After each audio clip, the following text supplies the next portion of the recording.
Welcome back, folks, to the Membership Machine Show. This is episode 102. In this show, we're going to be talking about how do you market your membership site successfully in 2025. There's great opportunities in membership, building a real online community. We love WordPress, both me and Kirk. I've got my regular co-host with me, Kirk. Would you like to quickly introduce yourself to the new listeners and viewers? Sure, Jonathan. Kurt von Annen with Mañana No Mas. We focus on membership and learning websites, and we also work directly with WP-Tonic and Lifter LMS. And Kirk is the schoolmaster, aren't you? I like to think so. Yes, he is the schoolmaster. He's had a rough day already, so I'm going to be merciful, my beloved tribe.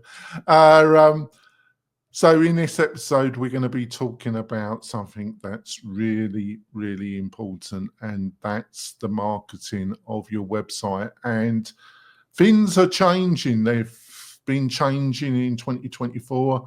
I'm grappling with these changes myself. Many people online are. I think we've got some great insights to share with you about what works, what doesn't work in marketing your membership community website. I want to start, so I think we'll leave it at that, and we'll go into one of my adverts from one of the show's major sponsors. We will be back in a few moments, folks. Hi there, e-commerce store owner. At Omnisend, we help more than 100,000 e-commerce customers just like you sell their products. We're an all-in-one email and SMS marketing platform that helps you reach your customers, grow your audience, and increase sales. In fact, our customers have seen incredible results with Omnisend, averaging $72 in revenue for every single dollar spent. And if you ever have a question, our award-winning customer support team is available 24/7 every single day. That's one of the reasons we have more than 6,000 glowing reviews and ratings all across the web. So, get started with Omnisend today and start growing your business with better email and SMS marketing. We're coming back, folks. Want to point out that I've got a great resource, a free resource for you. It is a curated list of the best WordPress plugins and services, plus some great special offers from the sponsors of the show and a load of other goodies, plus a free course developed by Kirk himself that shows you how to build a WordPress membership website really quickly, really easily, utilizing the most modern WordPress technology, and you get that at an amazing discount price. You can get all these goodies by going over to wp-tonic.com/deals, wp-tonic.com/deals. So this is a really important subject, folks, because I think people, for understandable reasons, especially if this is your first time building a course or building a membership website, there are a lot of balls in the air, and people get totally worked up and mesmerized by the technology, by all the options I linked to WordPress. Or if you're not utilizing WordPress, if you're using something like Kajabi or Mighty Networks, they seem to be the two main platforms people look at if they're not, well, Podio as well. Podio, Kajabi, Mighty Networks, they're the three main leaders if you're not going to use WordPress. If you're not utilizing WordPress, people have the same problem. They get mesmerized by the technology. What you should be concentrating is, like what we've preached consistently in 2024, is build a minimum viable course. And really you need to concentrate on the marketing of that course. So this is a really important subject. How would you respond to what I've just outlined, Kurt? I think one of the biggest things to think of is, I was listening to you, Jonathan, and you were saying people get mesmerized by the technology. People get mesmerized by the technology. I'm going to go out on a limb, and I'm going to say there's an inordinate percentage of people that don't that get down the road of making a course or making a membership and haven't even considered the marketing of it or what's going to be involved or the work involved. That's I right. think there's a lot of times you and I will work with a client and it hits like a ton of bricks. Like, oh my goodness, they still think this is 1996. They think they're going to put out a URL, a website, and people are going to come to it. And that's just not realistic right now. I mean, it's a job in and of itself to market whatever it is you've developed. Yeah, you got a great point. It's not that they haven't concentrated at marketing. They haven't done anything around marketing. They have spent a long time building a course. And when you ask them, how are you going to market this? How are you going to get your first clients? Which we've covered. Yeah. It doesn't have to be that difficult. You just need some strategy. And we've got some episodes that you can listen to in the catalogue that covers that, folks. I don't plan to repeat that in this episode that deeply. But the reply normally is paid advertisement. And don't get me wrong, I'm a great believer in paid advertising. I might be doing some of it myself in 2025. But, well, I will be doing some paid advertising in 2025. But I see it, you've got to prove your business model. You've got to prove that there's a demand for your course. You've got to have a few students go through the course to work out the bugs. You do not want to go down the paid advertisement route unless you're proving your business model, there's a demand for it, you worked out the bugs, and you've got some processes, because paid advertisement is expensive and it won't work unless you've got an effective membership business model. Your response, Kurt? I agree 100%. To me, paid advertising simply amplifies whatever the results are. So if you've got some good results and people coming in and liking your product, paid advertising will amplify people coming in and liking your product. But if you don't have any paying customers and you just launch paid advertising and you have copy that's not verified, images that aren't verified, no one's consuming, you're amplifying zero results. I think you got to have your home page normally is your main landing page initially, or you set up a landing page with the offer. You don't even have to build out a whole, or you could just build a landing page specifically for this course offering a special offer for early bird sign-ups.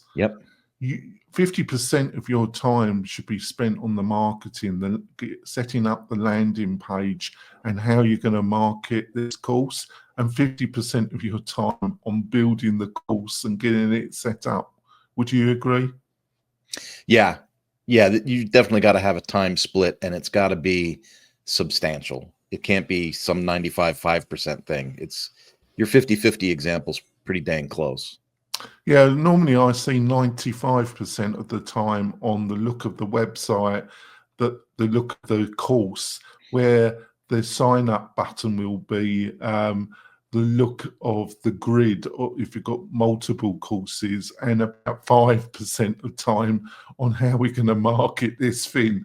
And then they wonder why they're not getting any sign up. And then they think, my course, there is no demand for my course. I spent all this time and it's been a waste of time. I'm just going to give up. Yeah. And it's regrettable, because some of the best courses and the best instructors and the most knowledgeable people that really got something to offer are some of the regular people that I see giving up. Yeah. I've seen that too. And it's very regrettable. So how can you avoid that? Well, fundamentally, there's two areas I think that people are saying that SEO is going to die in 2005. I personally think that's nonsense. Basically, search is going to be linked to AI. You've got chat search now. The results that come up if you're using AI chat search functionality, be in that snippet. It's called a snippet. Is really important that you be the one from three of the resources that the snippet is getting its information from. The fight will just move to manipulating the AI to come up with the snippet of information, Yeah. and you be one of those three links. And the truth with SEO, traditional SEO, is that if you weren't in the top three of traditional search, you hardly got any traffic. And the truth is, if you wanted to get some real traffic, most of the terms are called long tail SEO terms. They don't get a high volume anyway. You can overcome that by being really targeted at a niche audience, but a lot of them didn't get a lot of traffic anyway. And if you want number one, the number one spot of organic search got 70% of the search anyway. So when you look at the actual facts, it's quite a brutal battlefield, isn't it, Kirk? Yeah. It's and this was kind of in our discussion with the WP-Tonic show with Jack, and that's business owners, course creators, entrepreneurs on the internet are almost being forced into a content creator mode, right? You have to have something on all these channels to generate interest, eyes, and traffic to whatever your main product is. Yeah, so I've got this concept of quality marketing hubs, and this comes from this is that you've got to get author authority, as I call. You've got to be seen by Google as being an authority in your subject, and really you should try and build this before you build your course. Really, if you haven't done it, don't give up, because if you have listened to the previous episodes and you have niched, you've got a broad category, but you zeroed in on a niche, with the writing of the right articles, you can get some level of Google juice. If one of the ways you're going to get traffic is by writing articles. The problem is around this is the concept of domain authority. Yeah. And what I mean by that, if you've got a domain and it's less than a year old, you're going to be put into a sandbox by Google anyway. They treat all domains that are new with a high degree of suspicion, and it's very unlikely that you're going to get, even though the article, the piece is focused, it's focused on the niche, it has good content, it has relevant information, it has all the factors that Google is looking for. If your domain is less than a year old, it is unlikely to get the traffic that you feel it deserves. A lot of people buy, especially digital experience marketers, buy domains that are 2, 3, 4 years old, that have been given up by the original register, that have a history in a particular category to overcome this hurdle. But Google's gotten onto that as well. So if you get old domain in a particular subject, let's say health, and they haven't published anything for a while, and then suddenly 100 articles a week have been published on it, it will just trigger Google. But basically, if you're in a specific area, and you got to understand this, but don't let it put you off. It's still worthwhile putting the effort in, because that year or 6 months will go quickly. is building your content, but build it in particular subsections of your main subject, and have a central page that's about these subtopics, and that central page should lead to the main piece that you're promoting. So it's a bit like a spider web of you have subcategories and a main category, and that builds a good quality website that Google will in the end see as an authority in that particular niche. Is this making sense, Kurt? Yeah, and I think people that are new to the concept that might be listening might need some more clarification. But pick fitness. We've mentioned fitness before. So let's say you have a fitness-oriented project, and then you have a branch of that is weight loss, and then you have a branch of that is flexibility, and you have a branch of that is strength, and then you're writing specific articles that reinforce each of those branches to become kind of the authority on that sub topic. And I think that's the way Jonathan's describing that. Yeah. Basically, there's some good WordPress tools. I tend to use external tools to do the SEO research, folks. I think you at this stage you don't have to bother with them. Just look at what the competition is doing. Look at the knowledge you have around the particular subject.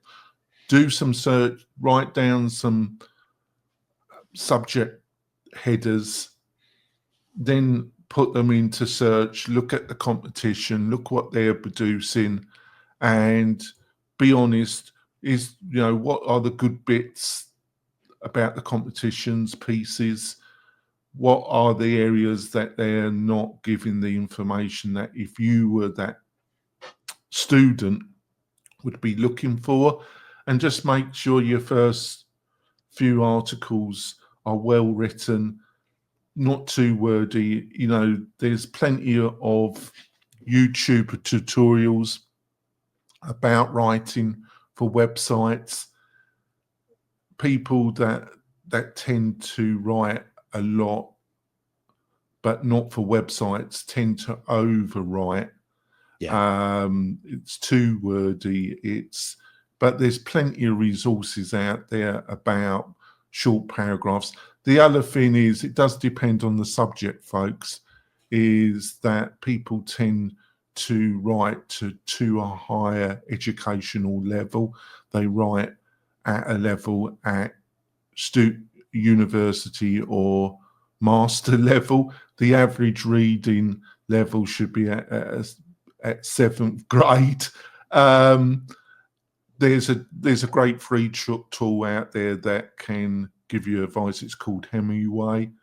They do a paid version, but they also do a free version, and that you can put your writing into it, and it will tell you if it's too wordy, and you're looking, depending on the audience, between 7th and 9th grade when it comes to readability. What do you reckon, Kurt? Yeah, all of that, and the structure, like long paragraphs you want to avoid. You want to split your paragraphs into shorter paragraphs, and then you want to use, good headings, a lot of H2s and H3s, so that when Google or other search engines, scan it, they go, okay, this is broken up. This information is, parsed.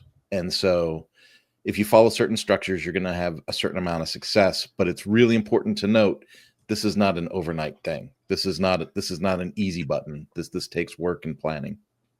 Yeah. Now, when it comes to AI writing tools, none of us knows precisely what Google thinks, but this is my perspective of it, and I've done a lot of research on this. I don't think Google fundamentally cares. What Google cares is, does the content that you're producing match the requirement of the search? So a person does a search, Google's looking for certain signs that confirms that when they come to your page, the content that they're exposed to meets the search intent. That's all that Google cares about fundamentally. Now, I think there are people that about a year ago, when AI really started to get traction, a year and a half ago, they were on YouTube, they were marketing SEO influencers, they were pushing this concept that you could buy a domain that had some history. They were aimed at people that make a good living from affiliate links, and they were suggesting that you could build up a high traffic affiliate website, which would normally take 3 to 4 years or at least 18 months, that by using AI, you could build up 300, 400 articles in less than a month or something, and you could get traffic. Google soon cottoned on. Some of the biggest influencers on YouTube that were pushing this message got absolutely destroyed with 1 or 2 Google search updates. They had to basically do a pivot, and basically these people are just pushing Pinterest now and getting traffic from Pinterest. Now, a lot of people got scared off with AI things, but I think as long as you use AI as a tool and edit the material and conscious that you've got to add other parts to it and use AI to make the process easier so you can add even more value to the content, I don't think really Google cares.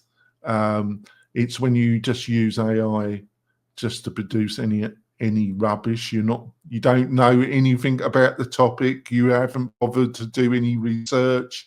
You haven't looked at how you're adding any extra value to the content. That's when you're going to get into trouble. Unfortunately, because of these influencers and I'm going to use the word misuse of AI, everybody got clobbered to some extent. A lot of quality websites in the word, and I know this because I've spoken to a number of WordPress entrepreneurs, and they've seen their traffic half. They've seen their traffic go down by 2/3. I was expecting it to happen to me. It didn't for quite a while. I thought I missed a bullet, and then about 2 months ago, I got clobbered.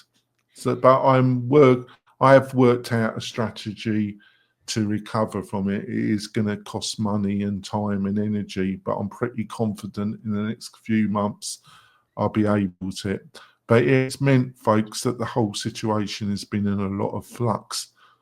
Now, there are a couple of AI writers that I would recommend to you that are not that expensive.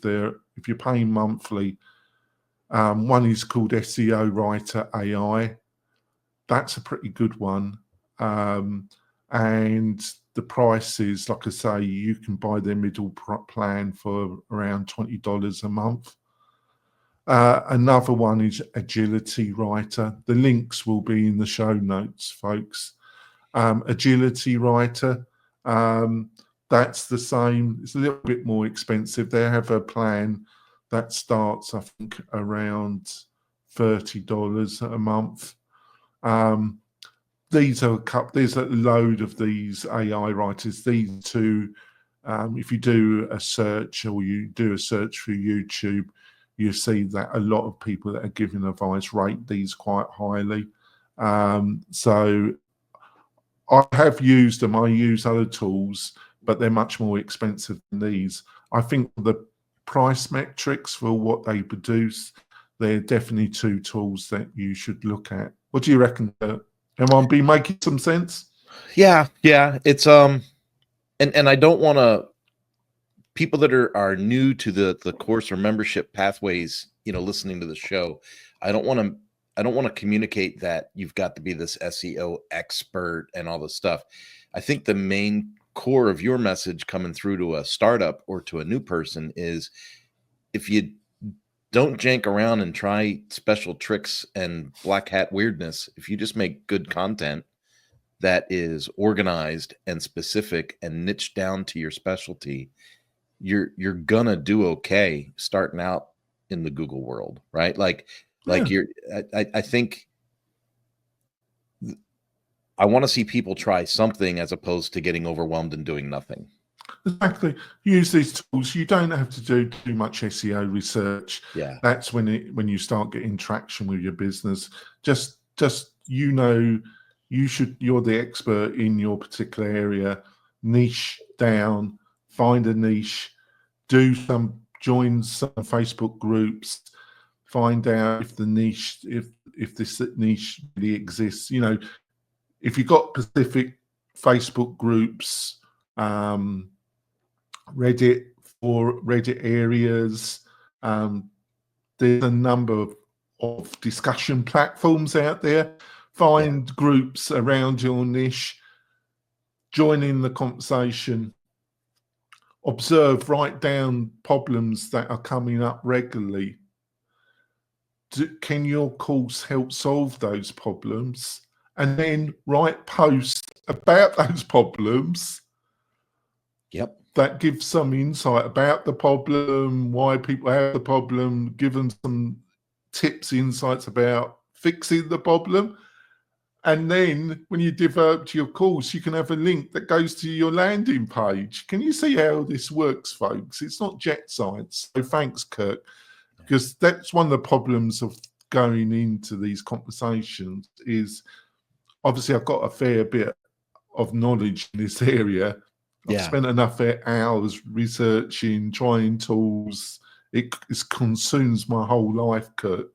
I have become because I can't afford to pay for a digital marketing manager, I've become one myself, right? So I think this is a good time for our middle break. Hopefully you haven't lost too many of you. I've tried to keep it as non-techie in language as possible. We will be back in the second half with some more marketing advice in a few moments, folks.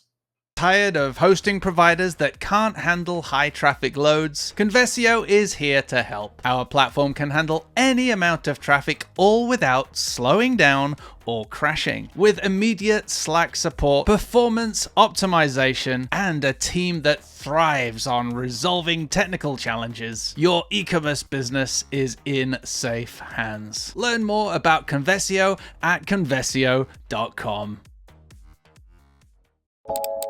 This podcast episode is brought to you by Lifter LMS, the leading learning management system solution for WordPress. If you or your client are creating any kind of online course, training-based membership website, or any type of e-learning project, Lifter LMS is the most secure, stable, well-supported solution on the market. Go to lifterlms.com and save 20% at checkout with coupon code podcast20. That's podcast20. Enjoy the rest of your show. We're coming back, folks. We've had a feast about AI, writers, AI in general, marketing in general, how marketing your membership website is going to change in 2025. But I fundamentally believe that the fundamental principles aren't going to change. But it's a really changing environment for everybody, folks. Before we go into the second half, I want to point out also that we've got a great free resource, totally free, where you can ask me or Kirk questions. You can ask other people questions around marketing, around WordPress, about membership. And that's the Membership Machine Facebook group. It's a totally free resource. We've got a great group of people there. why don't you join us on there? Like I say, you've got any questions about the show, that's the place to put your questions on, and I will attempt to answer them, or Kirk will, or somebody else that really knows what they're talking about, that's a member of the group. We'd love you to join it. So let's move on. Upselling, cross-selling, subscriptions. I suppose that's around working with partners. I think it can work really well if the problem is trust. And what I mean by trust is that you're trying to piggyback on somebody else's notoriety in a particular niche area. You've approached them and you're prepared to offer them a really great affiliate or partnership deal. The thing is, they've got to really believe in you. You've got to believe in the course, and they've got to believe that you're going to do some reasonable marketing. But on the other hand, if you set up a decent landing page, it's obviously worked out the thing. You can actually talk to this person, do a quick Zoom with them. It can really work. But I think this has really got to be laser focused. You've got, through your research of your niche, you've got to find some established players that aren't direct competitors but have some influence in a more broader area of the subject, not a direct competitor of your niche area of that broader topic. And then through the forums, through joining certain Reddit areas, by social media, try and build some kind of relationship so the person can recognize you. And then when you're ready, have a one-to-one Zoom with that person. Do not send a kind of a typical affiliate email to these people, because it will just end up in junk. I think just being honest, saying, I built this website, I'm looking. There's various advisors on YouTube and on the internet how to do your initial outreach. Get a small group, try and build some relationship online with that person, direct message them about you would like a quick Zoom with them. Do not waste their time. Get to the nitty-gritty as quickly as possible. You might get a bigger player that is prepared to sponsor your new course, and it will make a big difference if you can get the right partner. What do you reckon, Kurt? Yeah, I think this one's harder. This one's harder in practice than it is in thought, right? Yeah. For it to work successfully. I mean, immediately I think of, think of like coaches, trainers, and speakers, right? So they go and get some John Maxwell certification, and so the John Maxwell connection is the higher tier, right? But then how do you piggyback off of that John Maxwell association to sell your coaching and your consulting? And so you could have other coaches and consultants within that circle, maybe do some affiliate or cross-selling with you based on regions and stuff like that. But it takes a lot to pull that off and make it successful. To Jonathan's point, if you just start spamming people or hitting LinkedIn and sending people blind LinkedIns about become an affiliate and make money selling my training for me, that's not going to work.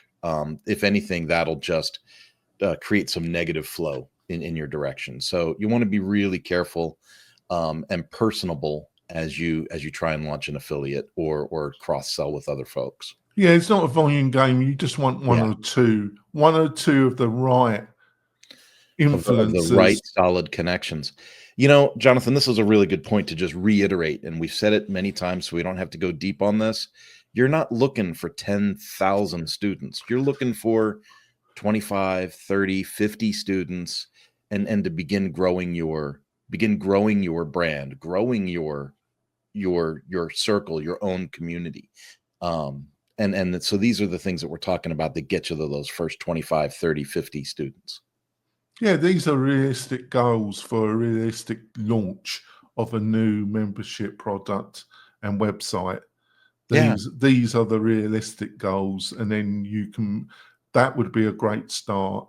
And then you can rapidly move on to stage 2. Yeah, absolutely. If I have a solid affiliate relationship with somebody that refers 5 paying students to me, and they're at the magic number of $497 a year. 497 is the magic number for 2025. Then that's a huge success, right? And then if you've done it right, increasing by those 5 students, that's going to become 10 students next year, 15 students the year after that, and that's what this is meant to be. It's gonna grow over time. We're on to audience segmentation. Well, that's really linked to number 1 about quality marketing hubs. But the more you niche down, the more you have naturally done audience segmentation. But there's also there's the segmentation of behavior, as I call it. If you try and hit somebody too early, too hard, you're not going to have success. It's a bit like dating. There's got to be some finesse about it, in my opinion. But, it's the same here. As you grow your audience, as you grow the volume of traffic that hits your website, the more segmentation becomes more important, and marketing automation around. A lot of SaaS platforms really go on about marketing automation and segmentation. It's really important at the right stage, folks. Really, but it's at a much higher stage than most of the audience that are probably listening to this podcast. You need a certain amount. You really just want a decent newsletter, and you want an onboarding sequence. Where marketing automation is important is having a really good onboarding process, and also having, when people finish, having a sequence that engages them into a quick survey, so you can gather at the really early stages, when people finishing, if you're offering them a really great early bird offer, one of the things you've got to get from them is their agreement that when they finish the course, that they're going to have a Zoom with you, and you can spend a quick 20 minutes finding out what they liked and what they didn't like. As it grows, you just do an online survey, or after they finish the course, because finding out what the good bits and what the bad bits, you'll be surprised. I've said this a number of times when I've set up online businesses. The things that I thought people would really rave about are the things they really don't care anything about, and the things that I thought they really wouldn't care about, they really do care about. And it's the same if you're starting a course. What do you reckon? Yeah, right on the money. We start with the best of intentions, and we think we know what we're doing, but the audience really tells us for sure. And you need to get that feedback. It's precious, so that you can, retool the offer for the new people coming in. Yeah. And we have an onboarding process at WP-Tonic, but our onboarding is that we have a one-to-one Zoom with you to find out your specific needs. I have quite a few people say to me, well, I just want a vanilla membership website. I can tell you, folks, that does not exist. Every customer that we help has different requirements, and we have a bespoke boutique hosting environment around WordPress aimed at membership and community, people building community that want the freedom, that basically they want to own their business, not lease it off a SaaS platform. They actually want to own it. Isn't it best in the end to own your home rather than lease it in the end? It's the same with your membership website. Paid advertising, paid targeted demographics. I did pronounce it correctly in the end. Like I say, paid advertisement is really effective if done in the right way. Great believer in YouTube advertising and Facebook advertising. You've got to have a good landing page, you've got to have the right offering, and you've got to know how to do the adverts. The more you niche your own product, when it comes to Facebook, over the last 3 years, your ability to really micro-target has been diminished. But by utilizing the right graphics, the right video, you can get people to self-identify themselves. The other really great thing is if you can get people to sign up and start building up your email list, you then can import that list into Facebook, and you can then set up a lookalike audience. They will look at that email list, and then they will find people that are similar. YouTube has similar functionality as well when it comes to online YouTube. Facebook knows a lot about their audience. They know a lot about me. They know a lot about, well, maybe not Kirk because he doesn't use it that much. But Facebook really knows. So building out your email list, it doesn't have to be massive, but it is something that it's also easier to market to people that sign up to your email list for your next course, for your next digital product. So having some really good offers, some freebie offers that really gets, and spending time on the message and just the offer in general.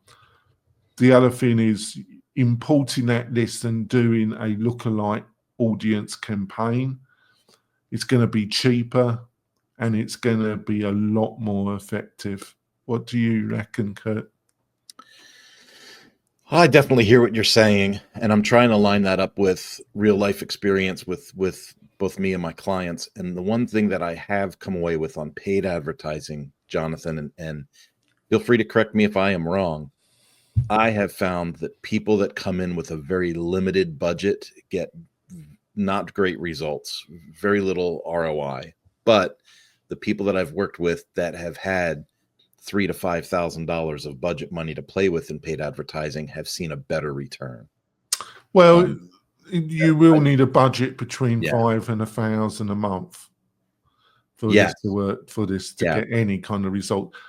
By retargeting, lookalike retargeting is that people that hit your website, you can put a Facebook pixel on the website, and people that hit the website, they will then see your advert if they go to Facebook or Instagram, for instance.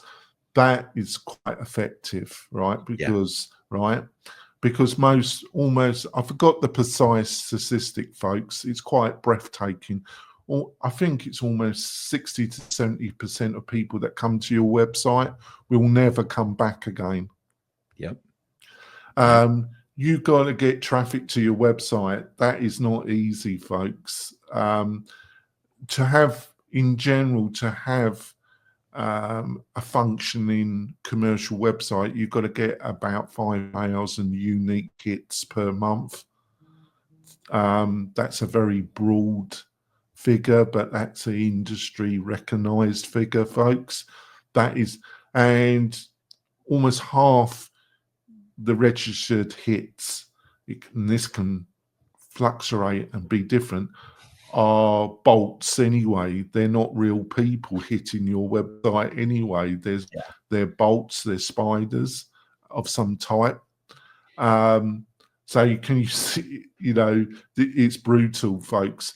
But if they're hitting your website and they're a real person, retargeting can be really effective, and it will be at a much lower rate than driving new people to a specific landing page by using Facebook or Instagram.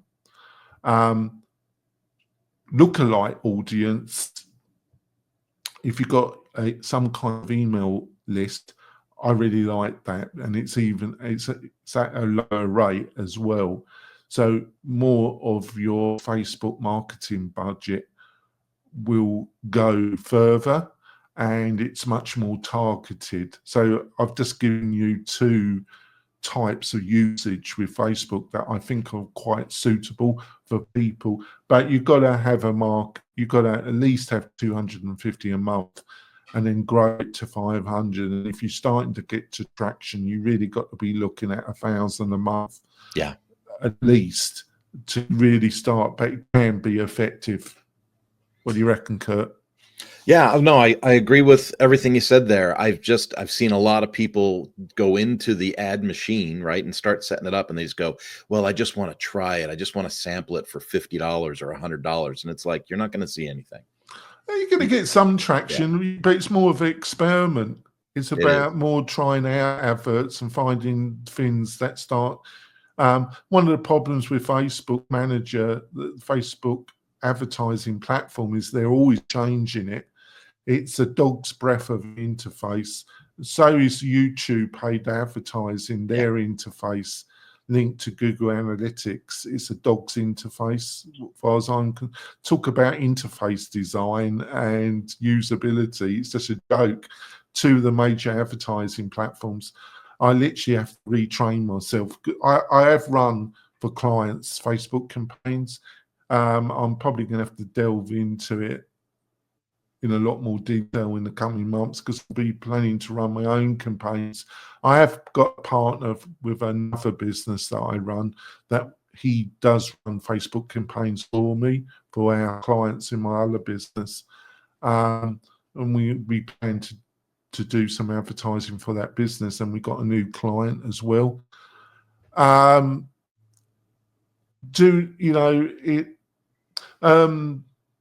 Another way is to set up your own Facebook group and your own Facebook page, post consistently content, and then boost some of that.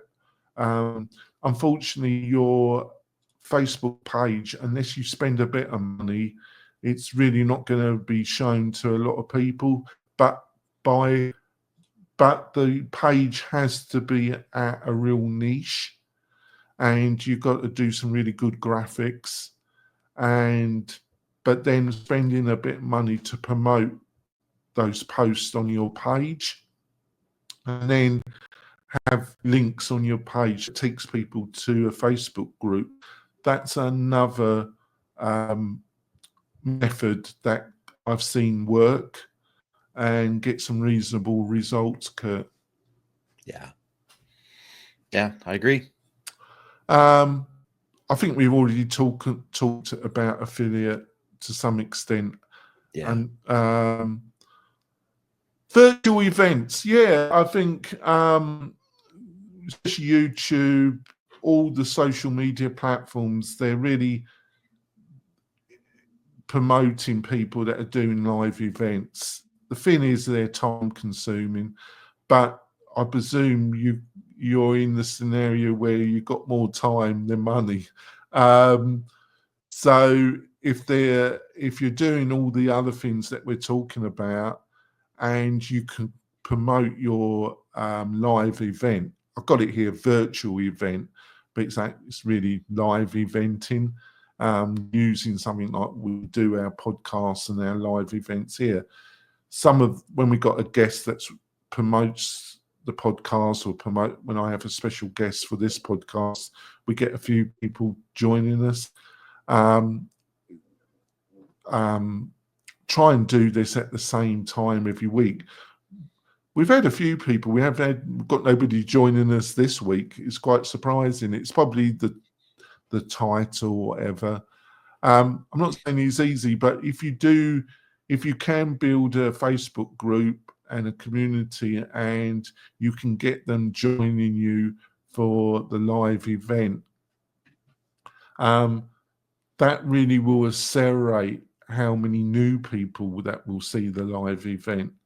And then if you've got a good special offer, you can send them to a landing page that is around your new course, I've seen loads of people, it works.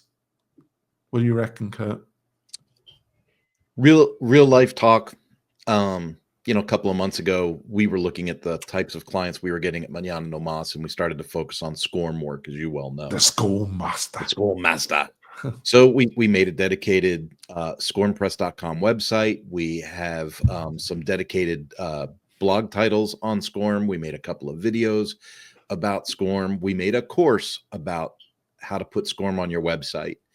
And Jonathan, we had like 5 or 6 serious leads just last week from this.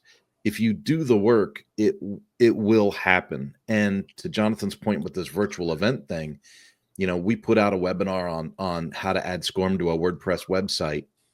If we list that on StreamYard and connect our StreamYard to Facebook and YouTube and LinkedIn, all of those platforms will post you as an upcoming live event.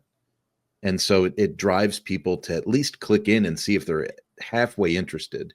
And then if you do it right, the retargeting takes over, and some of the other tools that we've talked about today begin to send people to your actual asset. So it works, but you have to put in the work, and you have to provide value, and you have to make yourself, back to Jonathan's original thing, you have to create domain authority over the fact that you're the expert in whatever the niche is that you're promoting. Yeah, what I resent is there's a subsection of so-called YouTube influencers, Facebook influencers.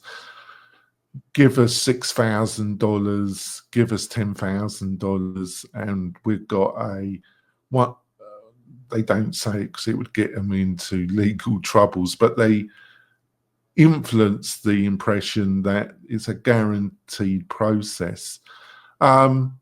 The only defense to it, there's one lady that pushes it, but they are pushing it. It's a 6,000 to 10,000 course mentorship, but it does really also depends the type of people that can lay that money down. I would imagine they've built some influence anyway, and such customers, if you can attract them, it's probably your more technical problems about their marketing. That it's little tweaks that if you do, you probably can get them, because hopefully they've got audience, they've got experience, they've got the course, they've got the knowledge.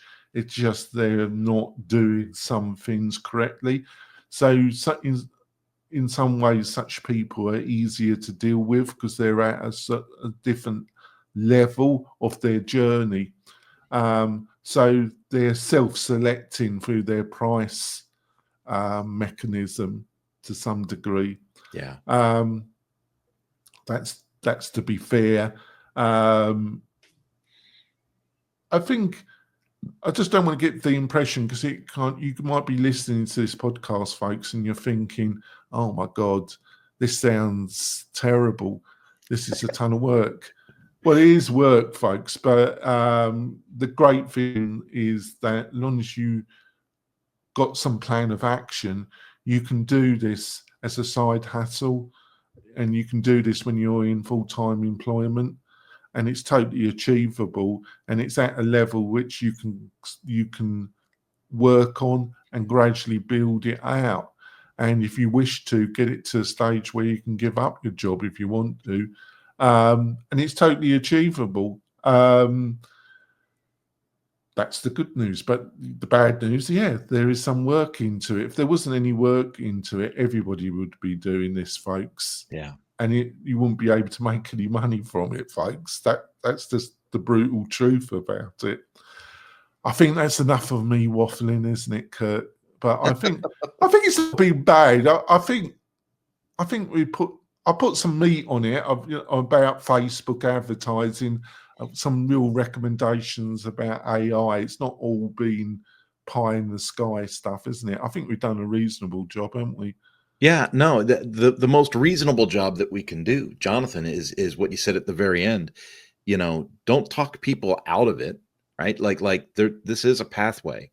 The thing is the glory is you're working with something that you hopefully have some passion for or love for, or you wouldn't You wouldn't be doing it in the first place, right? Well, they kind of see the course. The course must be part of this organic authority building. Yeah. You must realize the course success is around the success of promoting yourself as an expert in that particular niche sector of a broader category.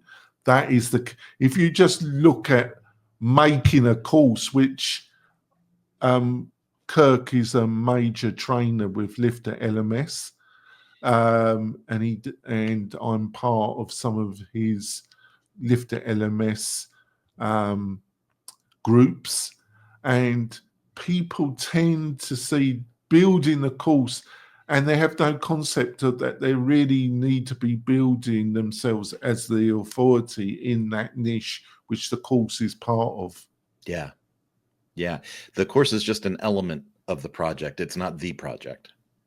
The project is you being seen as a influencer expert in that particular niche area. It's going to be our last show for 2024. We will be back in the new year. I personally want to wish you a great Thanksgiving for yourself and your family, a really happy Christmas and New Year. And I want to wish Kirk that and his family that as well. He's been very supportive with the podcast.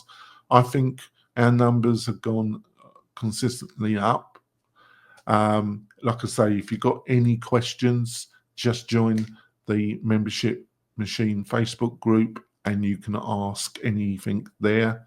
Kirk, what is the best way for people to find out more about you and what you're up to? Well, for work stuff, Mañana No Mas for sure. Mañana No Mas is where we take care of a lot of folks. And then on a personal connection note, just hit me up on LinkedIn. I'm the only Kurt Von Onen on LinkedIn. I'm easy to find. He is the linking schoolmaster, my beloved audience.